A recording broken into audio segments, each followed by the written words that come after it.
So I wanted to make a video that talked about quality of life for your pet because that was the biggest thing for me, was making sure that my dog's quality of life was considered every day, and I think I did a really good job of that. They talk about quality of life and what does quality of life mean, and when your pet's quality of life goes down, that's probably when you need to decide to put her down or whatever, or them down. So, I carefully evaluated Coop's quality of life every day. I was in touch with her all day, every day too, so it was kind of easy to do. And I really wanted to be fair, and I really wanted to be, I really wanted to have the most information and make the most informed decision. So she was getting older. I mean, I had to remember that she was 14, and so that was one thing I needed to really continually consider, is how much more real life was I going to get out of her. At 14, I mean, they told me when she was 11 and 12 that they only last, to about 11 or 12. And when I took her in, she was 12, and they said I wouldn't get another year out of her. So I thought back on that, and I thought, okay, well, she has had the whole extra year. She's survived like 3 brushes with death and has bounced back wonderfully. And again, I started to consider, well, maybe she'll bounce back from this. And her vision was going down.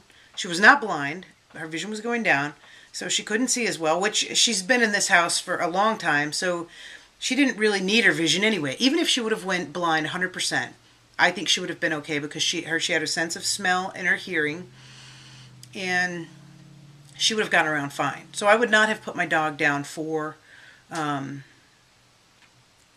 just gone blind. She was going deaf too. She couldn't hear me when I came in, I needed to shout louder when I called her, Cope! Instead of just going, Cope! I really had to take it up a notch. Would I put my dog to sleep or kill her because she couldn't hear? No. And even if she was blind and deaf, she's still got her nose, which dogs' nose are like 400 times stronger than human nose, and they can navigate well with that, especially if it's in an environment that they've been in for a long time. That the patterns have been laid out in their head, and she knows where to go and all that kind of stuff. So if she would have only been blind, I would have not put her down. If she had only been deaf, I would have not put her down. If she would have been blind and deaf, I still wouldn't have put her down. Then we come to the idea of the age, 14. Well, she was still part of my everyday activities. She wanted to go outside and go potty. She wanted to get up and eat all the time. She was definitely interested in food. She wanted to go with me. She was going for walks. Had all of that, had she said no to all of that, I would have definitely considered, putting her down, if that would have been no. If she wasn't eating or drinking, because then I knew she would have been in too much pain to do any of that. That was not my dog. Even if she just didn't want water and she was eating, that would have been fine by me. Okay, so then the other thing was the hip. And what if she had hip dysplasia really bad? So what if I would replace the hip? Well, it's a ton of money. And how much more life would I have gotten out of her? I wouldn't have got too much. She was already 14, And, that's almost 100 in people years. So, the hip thing, I think, is what put me over in deciding that was the right thing to do, because the last week, like I said, she stepped off of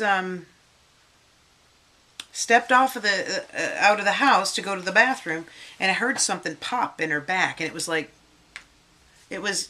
more like that.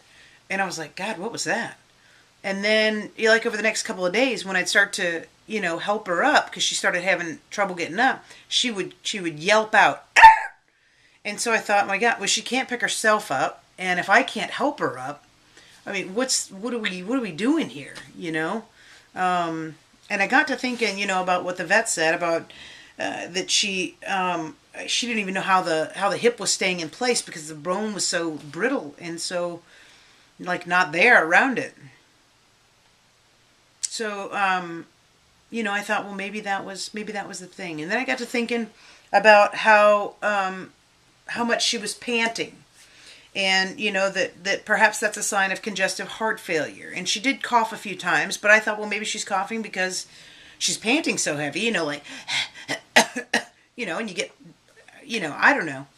And I thought she was hot, so I was kept putting the fan closer to her. Well, that didn't work, and so, she was just in that much pain that she couldn't be relieved with anything.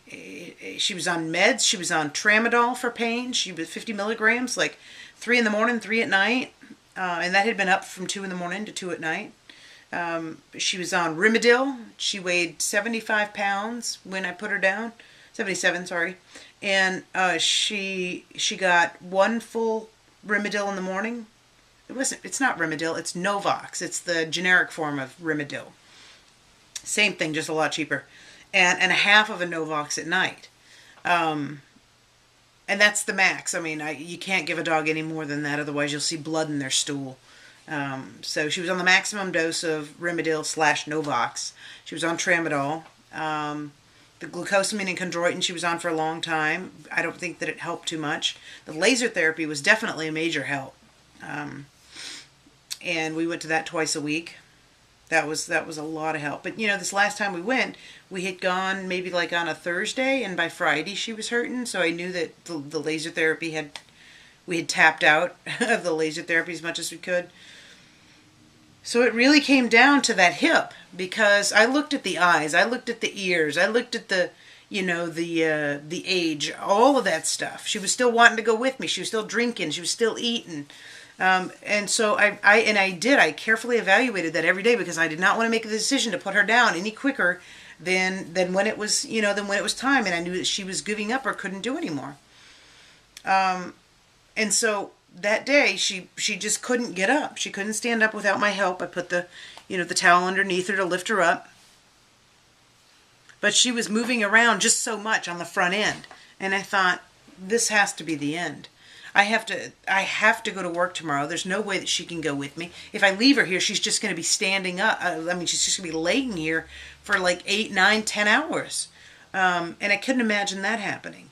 The incontinence thing. Let me mention the incontinence thing, because a lot of people will decide to put their dogs down when they get incontinent.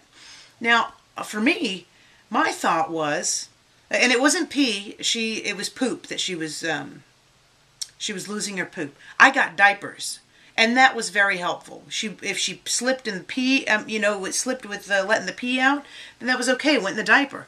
The poop, it went in the diaper. But I ended up putting her on Pro-In because she had a urinary tract infection. I didn't know that either.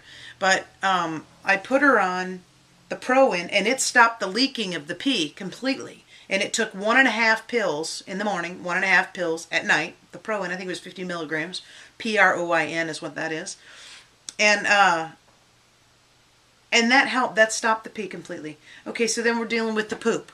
Well, I put the diaper on her. The diaper worked great. There were times where she would poop out and she couldn't make it outside quick enough, or she'd just be laying there and it would just ease out, because I guess she was in some pain and she didn't know or whatever. And I got to thinking about it, and I'm like, I'm not going to put my dog down because I have to pick up poop.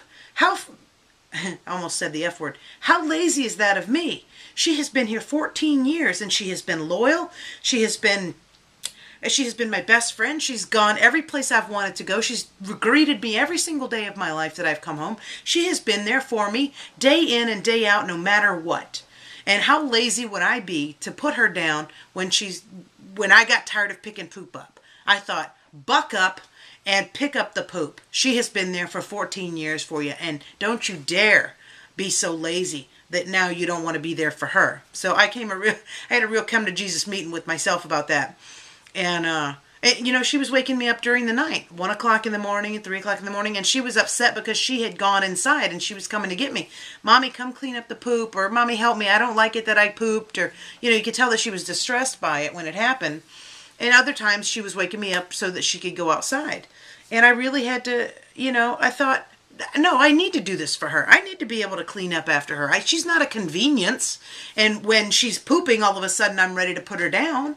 How lazy and uncaring would that have been? So I dealt with the pooping. It just became part of my routine. What I did, I just cleaned it up.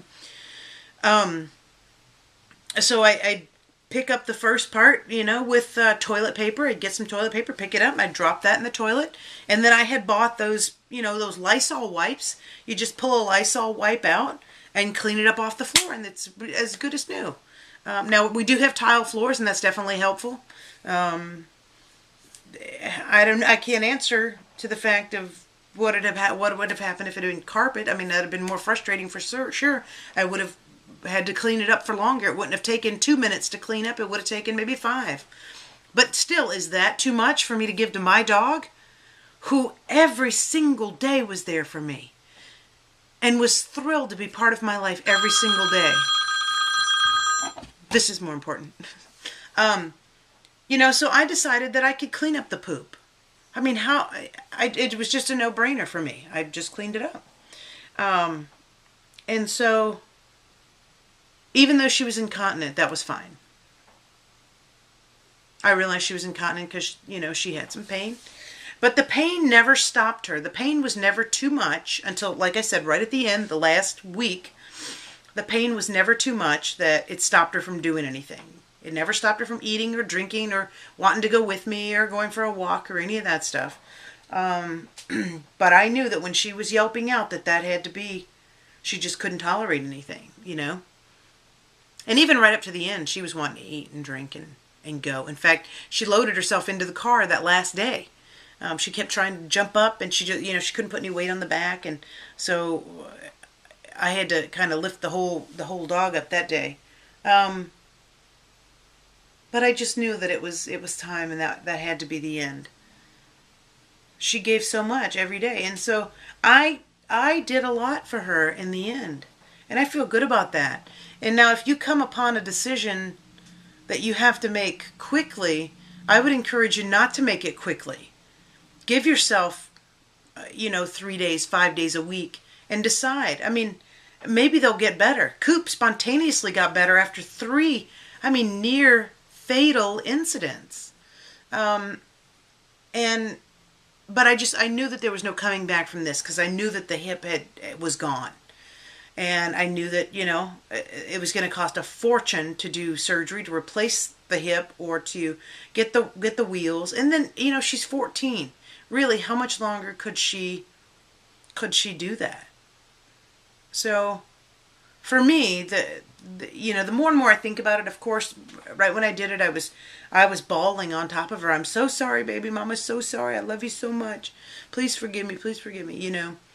All of that. But I really feel like I've come to terms, and I'm more and more okay with it each day. So if you get to the point where you need to decide what is the quality of life for my dog, I would suggest that you carefully evaluate and decide how much you can deal with and how much you can tolerate. Because I did. And although at first I wasn't sure about my decision once I put her down, now it's become more and more clear. And do take videos and photos of your pet. You don't have to necessarily look at them immediately, but you'll have them forever. And when you feel like you're ready to look at them, you can look at them again. Like I said, I've been looking at these videos of Coop when she was a puppy, and she was tiny. And within 3 weeks of my getting her, she was trained to go outside and potty. We were the right match, there's no doubt. And I hate that in the end it was up to me to take care of that for her. But I had to, Anyway, evaluate the quality of her life. Because once you make that decision to put her down, it is absolutely final. And there is nothing like feeling finality once you've done it. I struggled very hard with that. Very hard. So give it a week. What's one more week? Unless the dog is in excruciating pain and it's obvious,